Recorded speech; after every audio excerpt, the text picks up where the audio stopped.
Good day, everyone. Welcome to this another lesson in mathematics. Today, we will be doing algebra. Let's take a look at our objectives before we get into it. By the end of the lesson, you should be able to find what the unknown represents when it replaces an addend. Select or write the appropriate end sentence in a problem situation.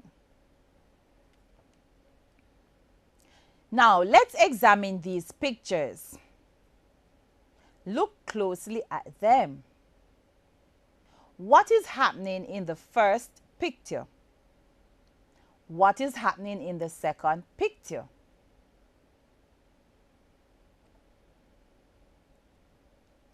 The lady is riding a bicycle with two children on it. She's trying to maintain her balance. In order for her to maintain constant movement, their weights must be equally shared or distributed on the bicycle. This will help to maintain their balance. In the second picture, the little boy is holding a bucket of water on his head.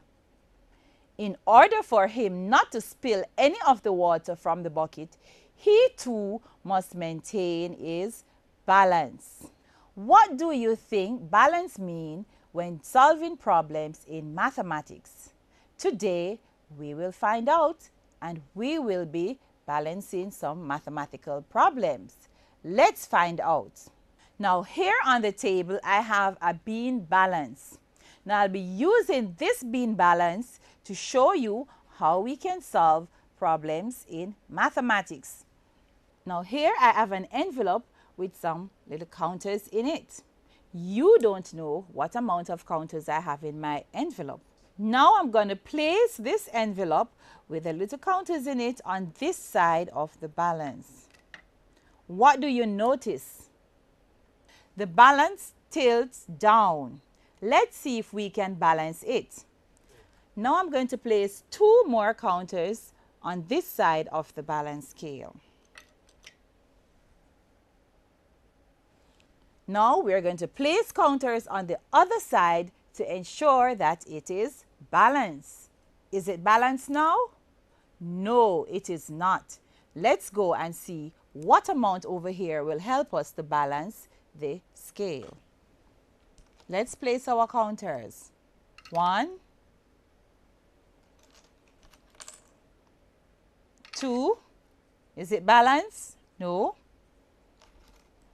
3, is it balanced yet? No. 4, is it balanced yet? No. 5, is it balanced yet? No. 6, is it balanced now? Let's give it some time to settle.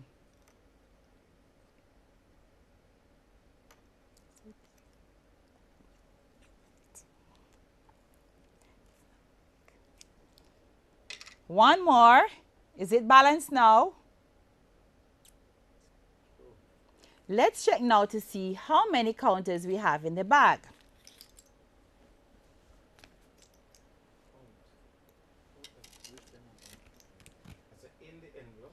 In the envelope, we had 5 counters. So on this side, we have totally what amount of counters?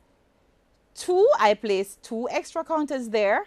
Along with the 5, we had how many counters? We have how many counters in all?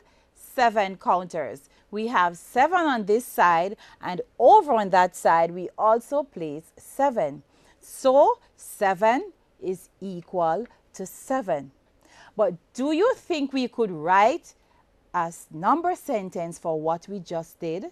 Remember, we had some in the bag, which is in my hand now, some right here on the balance, and also the amount over there that tells us what balance is what is here, which says what it is equal to.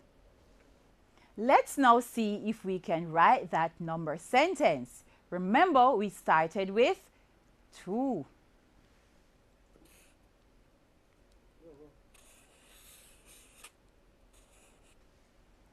And on that side, I also place the envelope.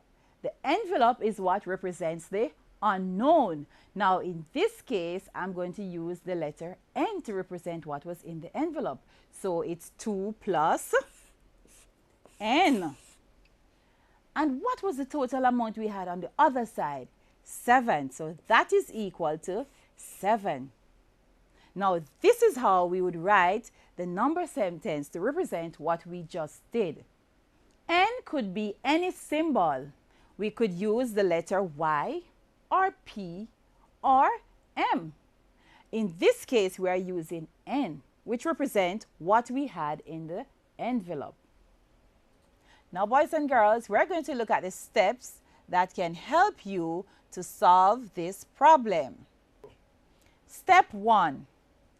Think of what to remove to get N equal.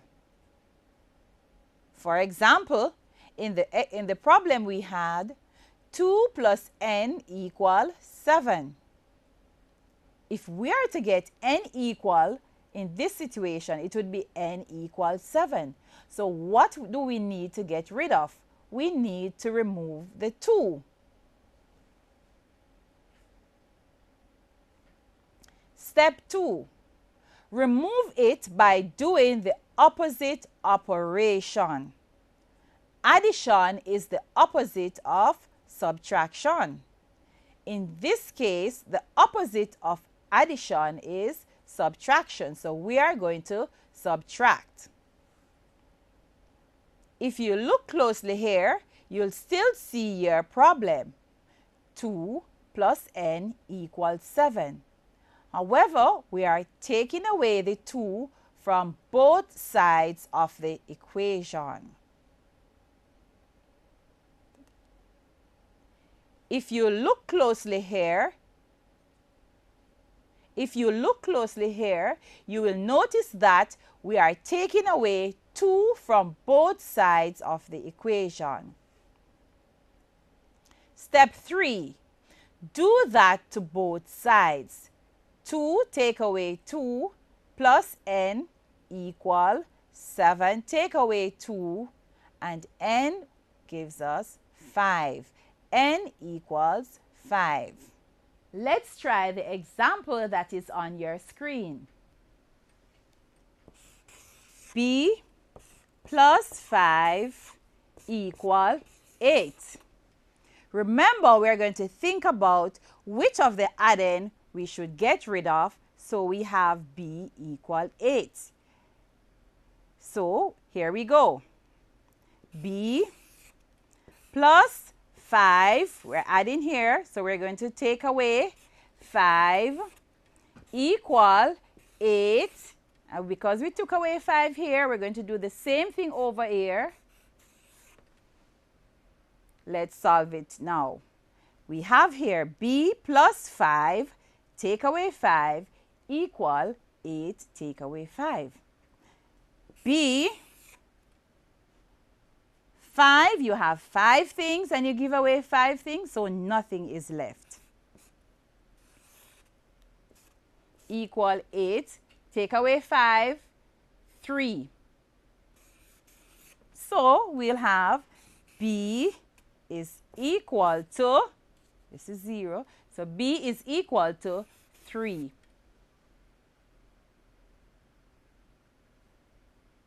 Do you understand that, boys and girls? I hope you did. Now, let's think of a problem situation where we could use the steps we learned earlier to solve. Let's look at the screen. John has 5 marbles. His friend Marlon gave him a few more. He now has 9 marbles. Can you write a number sentence to show this? Remember, he has 5 marbles.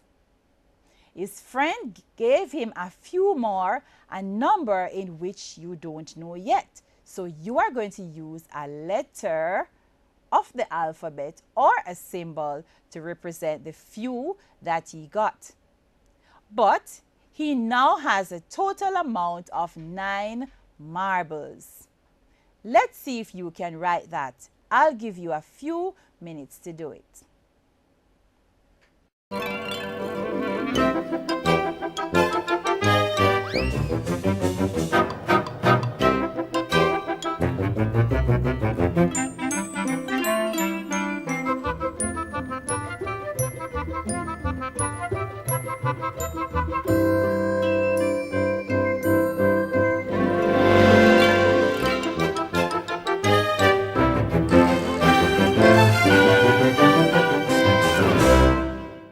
I hope you got the answer that I got.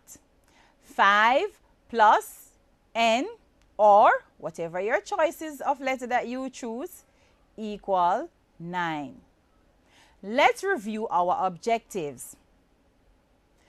Were we able to find what the unknown represents when it replaces an add-n? Yes, we did. Did we select or write the appropriate end sentence in problem situation? We did. I hope you had fun doing this lesson. See you next time around.